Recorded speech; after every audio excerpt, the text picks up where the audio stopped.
सरकार मान गई तो ठीक है, नहीं मानी तो 27 तारीख को इस्तीफे की कॉपी आपको भी भेज दूंगा और 27 को इस्तीफा ज्ञानचंद गुप्ता को भी दे आऊंगा।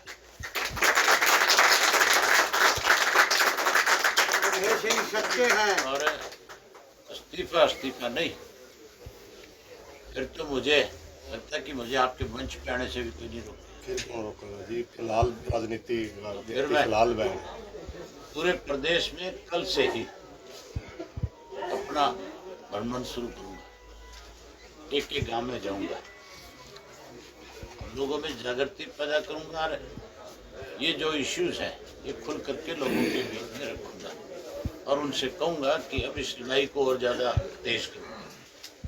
लड़ाई तेज करने के लिए हर घर से एक आदमी जैसे फौज में भेजते हो उसी तरह से बॉर्डर पे भेज दो।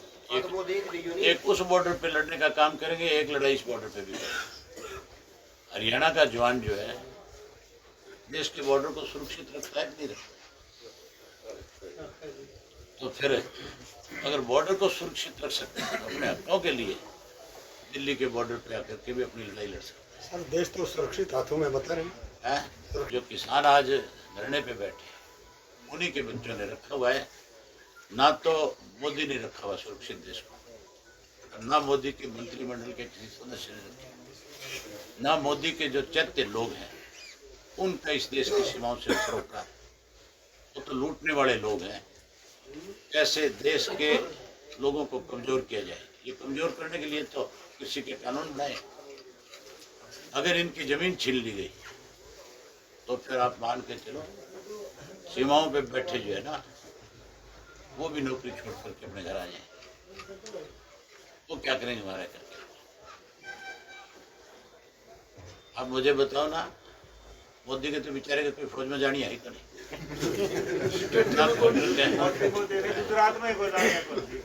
आप मुझे एक चीज बताओ, कौन सा इंडस्ट्रिस्ट है इस देश का जिसका बेटा सीमाओं की पहरेदारी कर रहा है? कौन सा राजनेता ऐसा है जिसका बेटा फौज की सीमाओं की पहरेदारी कर रहा है? कौन से IAS IPS अफसर ऐसे हैं? अजय सिंह चौटाला को चौधरी देवीलाल का पोता है। चौधरी देवीलाल जो है जब किसान की अनदेखी होती थी तो राज के ठोकर मार देता था। एक बार नहीं ठुकराया, अनेक बार ठुकराया। किसान को जब जब बेइज्जत किया, चौधरी देवीलाल किसी भी पद पे थे उन्होंने 1 मिनट में छोड़ दिया। उदाहरण है, चौधरी चरण सिंह को होम मिनिस्ट्री से हटाया था, चौधरी देवीलाल चीफ मिनिस्टर थे। मोरारजी देसाई ने उनसे कहा था कि आपका मुख्यमंत्री का पद जा सकता है, उन्होंने सीधा कहा कि मैं किसान पहले और मुख्यमंत्री बाद में हूँ। कोई किसान का अपमान करेगा मैं उसके सामने दीवार बन करके खड़ा हो जाऊंगा। जहाँ चौधरी देवीलाल ने चौधरी चरण सिंह को इस देश का प्रधानमंत्री बनाया, वहीं मोरारजी देसाई को प्रधानमंत्री के पद को छोड़ना पड़ा। अजय सिंह चौटाला को आपके माध्यम से राय देना चाहता हूँ, मिला तो भी कहूँगा कि कम से कम चौधरी देवीलाल के नाम को कलंकित मत करो।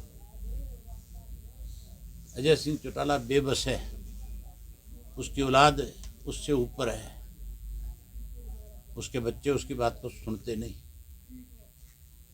आज भी मैं उसको कहता हूँ कि बच्चे नहीं सुनते तो तू कम से कम चौधरी देवीलाल की आत्मा को तकलीफ ना पहुँचे, इसके लिए इन किसानों के बीच में आके बैठ जाए, ताकि चौधरी देवीलाल की आत्मा को तो ये लगेगा कि भी मेरी नीतियों पे चलने वाले मेरे पोते हैं।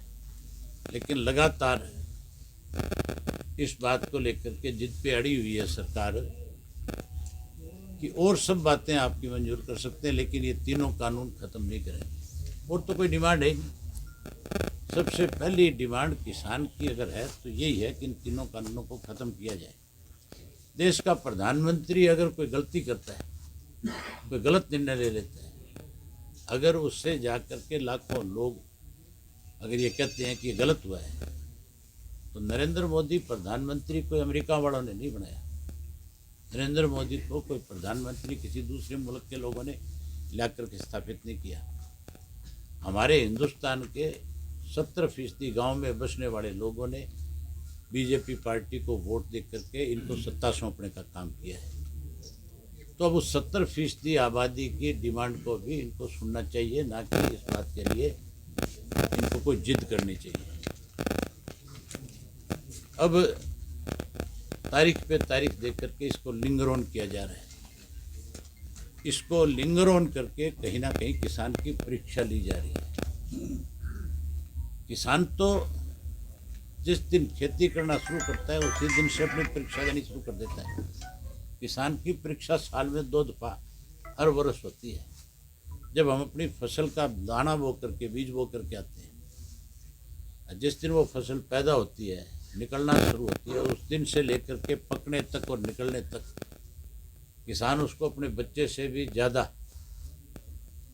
समय लगा करके उसको पकाने का काम करता है। और उसकी परीक्षा उसमें इसलिए होती है, कई दफ़ा ऐसी बरसात होती है कि वो फसल खड़ी की खड़ी तबाह हो जाती है।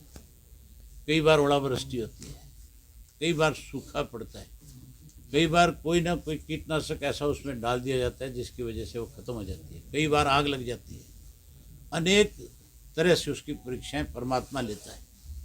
और साल में 2 बार इस तरह की फसल जब होता है, 2 बार उसकी परीक्षा होती है।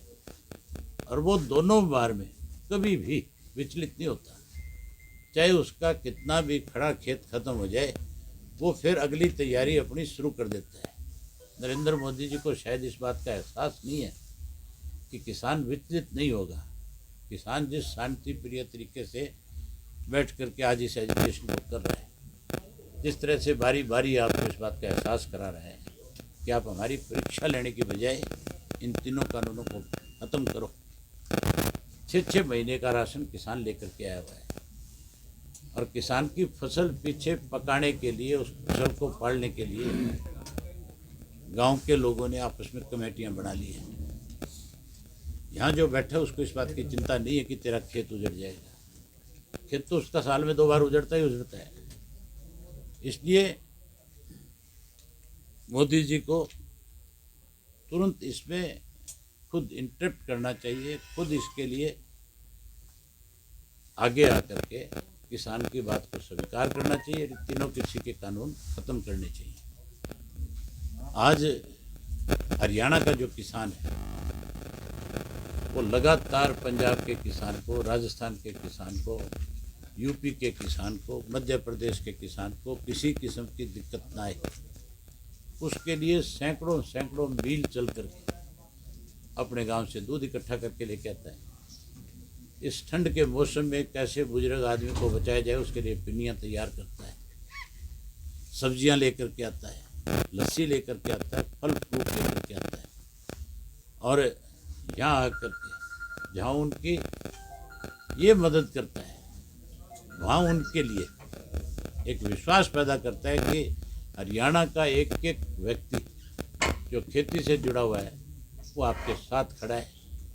जब तक हमारे साथ न्याय नहीं होगा, हम इस लड़ाई को इसी तरह से लड़ने का काम करेंगे। आज मेरे अंदाजे से इस अकेले ठीकरी बॉर्डर पे कम से कम भी 30 से 40 हज़ार और किसान आ जाए। लगातार संख्या बढ़ती जा रही है और लगातार जो है मेरे पास इस तरह के मैसेज आ रहे हैं कि जी आप हमारे यहाँ भी आओ, हमारे यहाँ से भी रूट बना करके पार्टी के कार्यकर्ताओं की जो जिम्मेवारी लगाना चाहते हो हम उस जिम्मेवारी को निभाने का काम करें। हमारा जो एक एक कार्यकर्ता है वो पिछले 1.5 महीने से लगातार एक वॉलंटियर के रूप में इन 4-5 बॉर्डर्स के ऊपर जहाँ जहाँ किसान बैठे हैं वहाँ उनकी मदद में लगा हुआ है।